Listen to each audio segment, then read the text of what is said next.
नमस्कार विद्यार्थी मित्रांनो, तर आपण बिझनेस स्टॅटिस्टिक्स अँड मॅथमॅटिक्सचा काय तिसरा चॅप्टर पाहत होतो, ते म्हणजेच काय परमुटेशन अँड कॉम्बिनेशन. बरोबर. कालच्या लेक्चर मध्ये आपला चॅप्टर होता कोणता? थर्ड. बरं का, युनिट थर्ड. ते म्हणजेच काय?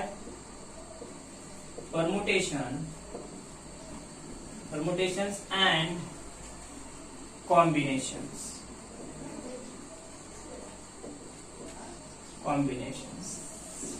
यालाच काय म्हणतात मराठीत? क्रमपर्याय आणि वस्तू संयोग. तर कालच्या लेक्चर मध्ये आपण काय केलं? तर बेसिक प्रिन्सिपल ऑफ काउंटिंग बघितलं. बरोबर. म्हणजे काय? मूलभूत तत्वे बघितल्या. दोन तत्वे होती. कोणती? पहिले तत्व काय होतं? फर्स्ट मध्ये होतं गुणाकाराचं. म्हणजेच काय? 60 जेंटलमॅन पैकी एक जेंटलमॅन घेऊन आणि 40 लेडी पैकी एक लेडी, हे दोन्ही ऍट ए टाइम घेऊन जर आपण अरेंजमेंट केली किंवा मग एखादी कमिटी फॉर्म केली असता, तेव्हा काय करावं लागते आपल्याला? 60 गुणिले 40 करावं लागते. ते म्हणजे साइन 24 पद्धतीने आपल्याला कमिटी फॉर्म करता येईल. आपण बघितलं. हे झालं पहिला काय? मूलभूत तत्व. दुसऱ्या मूलभूत तत्वामध्ये काय होतं की इथं काय होतं? हे एकमेकाच्या संबंधित होते. बरोबर. म्हणजे एक कमिटी तयार करायची होती. 60 आणि 40 पैकी एक जेंटलमॅन एक लेडीज एकमेकाच्या रिलेटेड आहे म्हणून तिथं गुणाकार करायचं. पण समजा दोन्ही क्रिया काय इंडिव्हिज्युअल आहे, स्वतंत्रपणे आहेत. बरं का. म्हणजेच काय? यम क्रिया ही वेगळ्या पद्धतीने होणार आहे आणि यम क्रिया सुद्धा वेगळ्या पद्धतीने. म्हणजेच आपण उदाहरण बघितलं, अकाउंटचे काही 4 पुस्तकं आणि स्टॅटिस्टिक्सचे 3 पुस्तक आहेत आणि या 7 पैकी एक पुस्तक जर निवडायचं असेल तर इथं काय होते? एक निवडायचं होतं. बरोबर. इथं काय? या 7 पैकी एकच निवडायचे. अशा वेळेस काय करायचं? 4 + 3 = 7. हे आपण काल दुसरा गुणधर्म किंवा मग दुसरं तत्व आपण बघितलं. तर या लेक्चर मध्ये काय करायचे? परमुटेशन विषयी माहिती बघायची.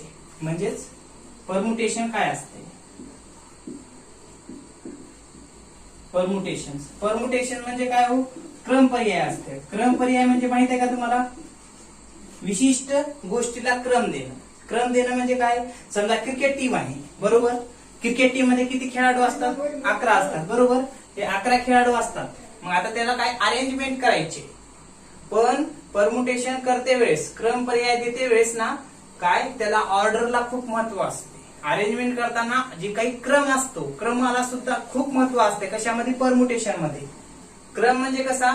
समजा 11 खेळाडू आहेत. हे लक्षात. मग 11 खेळाडू मध्ये पहिला कोण येतो? बॉलर येतो, बॅट्समॅन येतो का कोण येतो? कॅप्टन येतो. बरोबर. मग अगोदर काय येईल? कॅप्टन. त्यानंतर वाईस कॅप्टन. बरोबर. त्यानंतर विकेट कीपर म्हणा. हे लक्षात. नंतर बॅट्समन, नंतर बॉलर असे येतात. बरोबर. मग इथं जेव्हा आपण परमुटेशन करू, काय करू? परमुटेशन. हे लक्षात. परमुटेशन मध्ये क्रम पर्याय म्हणतात त्याला. आताच मी सांगितलं. क्रम पर्यायामध्ये काय? ऑर्डरला जेव्हा आपण अरेंजमेंट करतो, एखादी गोष्ट अरेंज्ड करतो किंवा अरेंजमेंट करतो, तेव्हा ऑर्डरला खूप महत्व असते. ऑर्डरला खूप महत्व असते. बरं का. म्हणजे जसे की आता क्रिकेट टीम आहे. क्रिकेट टीम मध्ये अगोदर बॅट्समॅन असते का हो? नाही ना. अगोदर काय असते? कॅप्टन असते. त्यानंतर वाईस कॅप्टन, त्यानंतर विकेट कीपर असतं, त्यानंतर बॅट्समन, त्यानंतर बॉलर असू शकते किंवा मग ऑलराऊंडर असू शकतात. पण अगोदर कॅप्टनच असतो. हे लक्षात. कॅप्टन हा हे असतो. ती नाही समजलं तर कॉलेज घ्या. कॉलेजमध्ये परमुटेशन आपल्याला कॉलेजमध्ये जे काही प्राध्यापक असतील, प्राचार्य असेल, यांना जर आपल्याला अरेंजमेंट करायची असेल, परमुटेशन क्रम पर्याय द्यायचा असेल, त्यांना ऑर्डरनुसार, त्यांच्या पदानुसार जर आपल्याला ऑर्डर द्यायची असेल, म्हणजे त्यांचा क्रम पर्याय निश्चित करायचं, तर अशा वेळेस अगोदर काय येईल? कॉलेज जर असेल तर ते कॉलेजमध्ये जरा काय असेल? अगोदर प्रिन्सिपल असतात. बरोबर. त्यानंतर काय? हेड ऑफ अगोदर समजा प्रिन्सिपल. कॉलेजचा प्रमुख कोण? प्रिन्सिपल समजा. त्यानंतर हेड ऑफ डिपार्टमेंट प्रिन्सिपल झाल्यानंतर व्हाईस प्रिन्सिपल असू शकते, हे लक्षात. त्यानंतर हेड ऑफ डिपार्टमेंट असू शकतात, हे लक्षात. त्यानंतर प्रोफेसर, त्यानंतर असोसिएट प्रोफेसर, त्यानंतर असिस्टंट प्रोफेसर, असं तुम्ही काय अरेंजमेंट करू शकता. पण अगोदर हे काय झालं, principal, vice principal, head of department समजा, मग नंतर प्रोफेसर असेल, त्यानंतर असोसिएट प्रोफेसर असेल, त्यानंतर असिस्टंट प्रोफेसर असेल, हे लक्षात. असं क्रमपर्याय आपल्याला परमुटेशन मध्ये देता येते. परमुटेशन म्हणजे काय आता समजून घ्या. दिलेल्या विशिष्ट n वस्तूपैकी r वस्तू घेऊन त्यांचं काय क्रमपर्याय निश्चित करणं. क्रमपर्याय निश्चित करताना काय क्रमाला महत्व असते. क्रमाला महत्व म्हणजे काय, तुम्ही कशा पद्धतीनं क्रम देता ते महत्व असते, हे लक्षात. क्रमाला महत्व मी परत परत काय सांगाले, कारण अरेंजमेंट करताना समजा फॅमिली मेंबर असेल तर अगोदर काय आपण कुटुंब प्रमुख घेतो, हे लक्षात. का अगोदर लहान लेकरू घेतो, नाही ना. तसंच समजा कॉलेजमध्ये आहे तर अगोदर स्टुडंट आपण घेतो का, नाही, अगोदर प्रिन्सिपल. त्याची अरेंजमेंट आहे का फॉर्मॅट मध्ये, हे लक्षात. म्हणून परमुटेशन करताना काय करावं लागते, क्रमपर्याय विचारात घ्यावा लागते अरेंजमेंट करताना, हे लक्षात. म्हणजे क्रिकेट टीम असेल समजा, क्रिकेट टीम मध्ये कॅप्टन अगोदर, नंतर व्हाईस कॅप्टन, नंतर विकेट किपर, नंतर बॅट्समॅन, नंतर बॉलर. तसंच कॉलेजचं उदाहरण घेतलं तर अगोदर principal, vice principal, head of department असेल किंवा मग HOD आपण म्हणतो, प्रोफेसर असेल, असोसिएट प्रोफेसर, त्यानंतर असिस्टंट प्रोफेसर, असं अरेंजमेंट आपण करत जातो. आणि हे अरेंजमेंट कसं सोयीस्कर असते, हे लक्षात. का लहानाकडून वरती करता येते का, येत नाही. त्याचा एक क्रम निश्चित केलेला आहे आणि त्या क्रमानंच आपल्याला त्याचा काय क्रम पर्याय द्यावा लागते, अरेंजमेंट करावं लागते. त्याला आपण म्हणतो काय, परमुटेशन्स, क्रम पर्याय. आता क्रम पर्यायामध्ये ऑर्डरला खूप महत्व असते बरं का, म्हणजे त्यांना क्रम कसा देतात हे महत्व आहे. पण कॉम्बिनेशन म्हणजे वस्तू संयोग, वस्तूचा संच. मग या कॉम्बिनेशन मध्ये तुम्ही कसंही तुम्ही काय करा, अरेंजमेंट करा. अगोदर तुम्ही काय हेड ऑफ डिपार्टमेंट घ्या, प्रोफेसर घ्या, असिस्टंट प्रोफेसर घ्या, व्हाईस प्रिन्सिपल घ्या किंवा मग प्रिन्सिपल घ्या, कसंही करा. कॉम्बिनेशन मध्ये क्रमाला महत्व नसते, म्हणजे ऑर्डरला महत्व नसते. पण परमुटेशन मध्ये क्रमाला महत्व असते. हे आपण या दोन उदाहरणाद्वारे आपण समजून घेतलं. काय परमुटेशन, क्रम पर्याय, अरेंजमेंट, ऑर्डरला महत्व असते, हे लक्षात. आता पुढे काय, परमुटेशन म्हणजे काय जर समजून घ्या. आता परमुटेशन काय असते तर परमुटेशन म्हणजे permutation is an arrangement in a definite order of a number of objects taken some or all at a time. क्रम पर्याय म्हणजे काय की अरेंजमेंट आहे एक प्रकारची, आणि ती अरेंजमेंट कशी आहे, डिफिनेट ऑर्डर, निश्चित काय त्याची निश्चित त्याचा क्रम पर्याय असतो बरं का. निश्चित क्रम पर्याय असलेलं अरेंजमेंट आहे. कशाचं, नंबर ऑफ ऑब्जेक्ट्स, वस्तूंचा किंवा मग हे लक्षात, ऑब्जेक्टचं काय क्रम पर्याय किंवा अरेंजमेंट आहे. मग त्या अनेक वस्तूपैकी काही वस्तू ऍट ए टाइम घेऊन किंवा ऍट ए टाइम सर्वच वस्तू घेऊन त्याची अरेंजमेंट करणं, त्याला क्रम पर्याय देणं म्हणजेच परमुटेशन असं म्हटलं, हे लक्षात. म्हणजेच permutation is an arrangement in a definite order. Definite order आहे परमुटेशन मध्ये. त्यासोबतच काय, number of objects. Number of objects म्हणजे कितीही असो वस्तू समजा, हे लक्षात. त्या वस्तूपैकी काही वस्तू घेऊन some or all at a time. म्हणजेच काय, समजा आपल्याला समजा 11 खेळाडू दिले आणि यांची जर अरेंजमेंट करा म्हटलं तर आपण अरेंजमेंट करू शकतो, हे लक्षात. 11 खेळाडू एकाखाली एक, हे लक्षात. त्यासोबतच काय, किंवा मग काही घ्या म्हटले, समजा 5 खेळाडू जर घ्या म्हटलं, 11 खेळाडूपैकी फक्त 5 खेळाडूंची अरेंजमेंट करा म्हटलं तर आपल्याला करावं लागेल.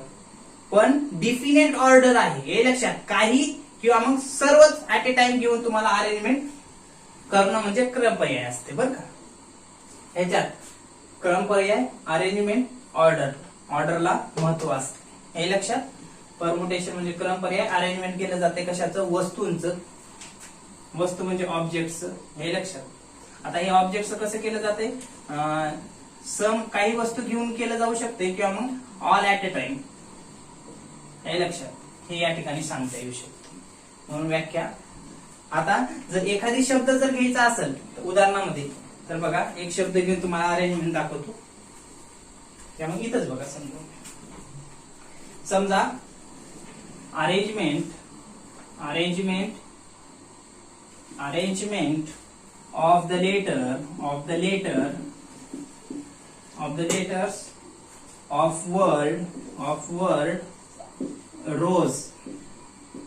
या रोज या शब्दाची अरेंजमेंट करायची आहे. कशी? All letters taken at a time. सर्वच लेटर्स घेऊन, बरं का, सर्वच लेटर घेऊन ऍट ए टाइम अरेंजमेंट करायची असेल तर कसं करता येईल? हा रोज हा शब्द आहे, बरोबर. मग याची अरेंजमेंट कशी करता येईल? पहिला शब्द काय? हाच असेल, रोज, बरोबर. आता दुसरा शब्द काय असेल? हा दुसरा शब्द ऍट ए टाइम घेऊ. तिसरा शब्द काय असेल? या पद्धतीने यांची अरेंजमेंट होऊ शकते. रोज या शब्दाची ऍट ए टाइम सर्व शब्द जर घेऊन तुम्हाला जर अरेंजमेंट करा म्हणलं तर या 3 पद्धतीने होऊ शकते. रोज ROSE किंवा मग नंतर काय RO जशाल तसं ई इकडं एस तिकडं, त्यानंतर RS इथं, नंतर ई, नंतर O. या 3 पद्धतीने ऍट ए टाइम घेऊन आपल्याला अरेंजमेंट करता येते. लेटर ऍट ए टाइम सर्वच घ्या म्हणलं तर, हे लक्षात. तर या पद्धतीने आपल्याला परमुटेशन सांगता येऊ शकते. परमुटेशन येईल का लक्षात तुमच्या? परमुटेशन म्हणजे क्रम पर्याय असते. क्रम पर्यायामध्ये अरेंजमेंट केली जाते, पण ऑर्डर त्याच्या जेव्हा आपण क्रम निश्चित करतो, ऑर्डर जेव्हा देतो, म्हणजे कसं आता A to Z आहे तर A पासून Z पर्यंत ऑर्डर सिरियली आहे, बरोबर. आपण मध्ये देतो का काय B पासून Z पर्यंत? नाही ना. A पासून Z पर्यंत आपण काय अक्षरांना ऑर्डर देऊ शकतो, हे लक्षात. तसंच क्रम पर्यायामध्ये अक्षराच्या किंवा वस्तूंच्या क्रमाला खूप महत्व असते. तर कॉम्बिनेशन करताना तुम्ही कसेही तुम्ही अरेंजमेंट करा, काही घेणं देणं नाही, कसेही तुम्ही करू शकता. पण परमुटेशन मध्ये क्रम पर्यायाला महत्व आहे. म्हणजे कॉलेज जर असेल तर कॉलेजचा प्रिन्सिपल अगोदर येणार, मग बाकीचे येणार. क्रिकेट टीम असेल तर अगोदर कॅप्टन येणार, नंतर व्हाईस कॅप्टन, नंतर विकेट किपर, नंतर जे काही असतील प्लेयर ते येणार. पण अगोदर बॉलर म्हणला तर येणार नाही. ते क्रम पर्याय परमुटेशन असं असते, हे लक्षात. म्हणजे काय अनेक आपण घेतलात की काय म्हटला तिथं क्रम पर्याय केले जाते. म्हणजे क्रम पर्याय म्हणजे परमुटेशन अरेंजमेंट केली जाते. कशाची? ऑब्जेक्ट्सची, बरं का. ऑब्जेक्ट म्हणजे वस्तूंची काय केली जाते? अरेंजमेंट केली जाते. या वस्तूंची अरेंजमेंट करून त्याला ऑर्डर दिलं जाते, एक स्पेसिफिक क्रम दिला जातो, हे लक्षात. मग त्या ज्या काही वस्तू आहेत, ऑब्जेक्ट्स आहेत, अनेक वस्तू पैकी काही वस्तू घेऊन अरेंजमेंट केली जाऊ शकते किंवा ऍट ए टाइम सर्वच वस्तू घेऊन अरेंजमेंट करता येऊ शकते. जसं की इथं या लेटरचं काय, जे काही रोज हा लेटर आहे, या लेटरचे सर्वच अक्षर घेऊन काय ऍट ए टाइम अरेंजमेंट करा म्हटले. तसं जर पुढलं जर उदाहरण आणखीन एक बघायचं झालं तर बघा काय की ABC हे अक्षरांचा संच आहे म्हटले. इथे घेतो काय ABC हे अक्षरांचा संच आहे आणि यांची जर अरेंजमेंट करा म्हणलं तर किती पद्धतीने करता येईल? तर 6 पद्धतीने करता येऊ शकते. ही पहिली अरेंजमेंट, त्यानंतर ACD हे दुसरी अरेंजमेंट, त्यानंतर BC हे तिसरी अरेंजमेंट, त्यानंतर BAC हे चौथी अरेंजमेंट, त्यानंतर CAB हे 5वी अरेंजमेंट, त्यानंतर CBA हे अशी अरेंजमेंट आपल्याला करता येऊ शकते. किती? 6 पद्धतीने, हे लक्षात. अशा पद्धतीने अरेंजमेंट करता येऊ शकते. आता कमी जर अक्षर असतील, कमी जर वस्तू असतील आणि त्यांची जर अरेंजमेंट करा म्हणलं तर आपण असं लिहून करू शकतो. पण समजा जास्त वस्तू आहेत आणि त्या वस्तूपैकी 7, 8, 9 अशा वस्तू आपण काय घेऊन त्यांची अरेंजमेंट कशा पद्धतीनं करता येईल म्हणलं तर आता करणं अवघड जाते, वेळ खाऊ आहे. तर अशासाठी काय करण्यात आले की एक सूत्र देऊन काय करण्यात आले, त्या सूत्रात तुम्ही किंमत ठेवून किंमत काढू शकता. आता बघा हे परमुटेशन म्हणजे आता सूत्र बघा त्याचं. परमुटेशन कोणत्या अक्षराने दाखवलं जाते तर NPR. NPR म्हणजे P फॉर परमुटेशन मधलं, N म्हणजे नंबर्स ऑफ ऑब्जेक्ट्स, जेवढे ऑब्जेक्ट्स आहेत त्या, P म्हणजे परमुटेशन, R म्हणजे नंबर्स ऑफ टेकन ऑब्जेक्ट्स. म्हणजे आता इथे किती आहेत अक्षर? ABC आहे, बरोबर. म्हणजे हे N म्हणजे काय? 3. P म्हणजे परमुटेशन, R म्हणजे काय? 3 वस्तू, 3 अक्षर जर घेतले तर अरेंजमेंट कशा पद्धतीने ते म्हटले, हे लक्षात. आता ह्याची जर अरेंजमेंट या पद्धतीने करायची झाली तर बघा काय ह्याचं सूत्र आहे. काय ह्याचं सूत्र बघा, NPR बरोबर ह्याचं सूत्र आहे N factorial divided bye income bracket N minus R bracket close factorial. NPR म्हणजे किती आहे? 3P3 आहे, बरोबर. आता N म्हणजे काय? N ची किंमत ठेवा किती आहे? 3 वस्तू. 3 मायनस काय इथं आर किती घेतले म्हणले 3 घेतले ऍट ए टाइम, बरोबर ना. एबीसी या संचाचा काय अरेंजमेंट केली असता म्हणजे ऍट ए टाइम सर्व घेऊन, म्हणजे एन म्हणजे 3, पी म्हणजे परमुटेशन, आर म्हणजे 3. एनच्या ठिकाणी 3 फॅक्टोरियल ठेवलं कंसामध्ये, 3 मायनस 3 ठेवलं फॅक्टोरियल. आता किंमत काढून घ्या काय की 3 फॅक्टोरियल 3p3. आता 3 फॅक्टोरियल ला 3 फॅक्टोरियल 3 मधून 3 गेले किती राहतात 0 फॅक्टोरियल राहतात, बरोबर. मग आता इथं 3 परमुटेशन 3 इज इक्वल टू, आता काय करा इथं शून्याची किंमत 1 असते म्हणजे 3 फॅक्टोरियल शून्याची किंमत 1 आपण कालच्या लेक्चर मध्ये बघितलं. आता काय करा 3p3 इज इक्वल टू या 3 ची फोड 1 येईपर्यंत करा, 3 गुणिले 2 गुणिले 1 फॅक्टोरियल आणि इथं पण 1 फॅक्टोरियल, हे 1 फॅक्टोरियल हे फॅक्टोरियल कटलं. 3p3 इज इक्वल टू 3 दुनी 6. आलं अरेंजमेंट. एबीसी अक्षरांची किती अरेंजमेंट रूल आलती 1 2 3 4 5 6, बरोबर. इथे किती आले आपला आन्सर या सूत्रानुसार 6 आलं. अशा पद्धतीने आपल्याला अरेंजमेंट परमुटेशन मध्ये करता येऊ शकते. आता परमुटेशनची व्याख्या बघा काय म्हटले, डिफिनेशन ऑफ परमुटेशन मराठीमध्ये बघा, आधी इंग्लिश मध्ये सांगितले. एन वस्तूपैकी, एन वस्तू म्हणजे काय तिथं एबीसी अक्षर आहे बरं का. अक्षर देऊ शकतात, वस्तू देऊ शकतात, हे लक्षात. मग ह्या एबीसी किंवा मग ह्या रोज असेल कोणताही शब्द घ्या, हे लक्षात. एन वस्तूपैकी प्रत्येक वेळी कोणतीही आर वस्तू घेऊन, म्हणजेच हे एन वस्तू आहेत यापैकी आर वस्तू घेऊन, म्हणजे ह्या एन मधून एक वस्तू म्हणजे काढणं किंवा मग किती जेवढ्या सांगितलं तेवढ्या वस्तू काढणं, म्हणजे एन वस्तूपैकी आर वस्तू काढणं. वस्तू काढल्यानंतर एखाद्या क्रमाने केलेल्या आर वस्तूंच्या क्रम व्यवस्थेला, आता काय या एन वस्तूपैकी आर वस्तू घेतल्या नंतर आर वस्तूंची अरेंजमेंट केली. समजा अगोदर 1 इथं ठेवलं, नंतर हे 1 घेतलं, नंतर इथं 1, इथं 2, इथं 3, इथं 4, हे अरेंजमेंट आहे, क्रम दिलाय 1 2 3 4 5 6 6, हे लक्षात. म्हणजेच काय एखाद्या क्रमाने केलेल्या आर वस्तूंच्या क्रम व्यवस्थेला क्रमपर्याय म्हणतात. एन वस्तूपैकी प्रत्येक वेळी कोणतीही आर वस्तू घेऊन मिळालेल्या क्रमपर्यायाची संख्या कशाने दाखवतात.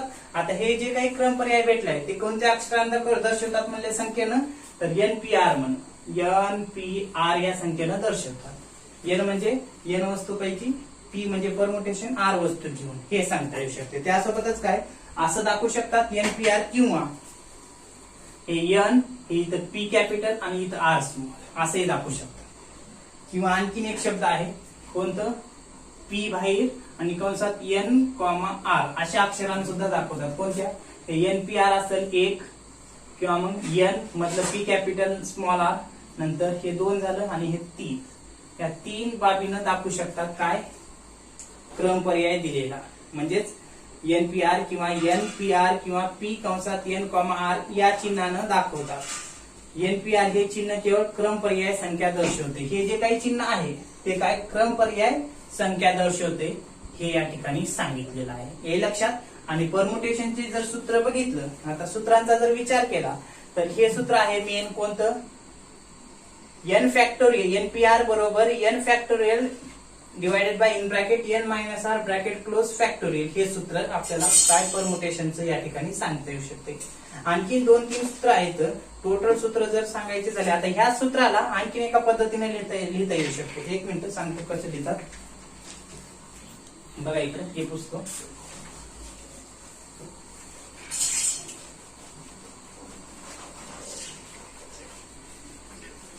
बघा, सूत्र कशा पद्धतीने आहेत आणि लगेच परमुटेशनचे सूत्र या लेक्चर मध्ये कम्प्लीट करू. सूत्र बघा काय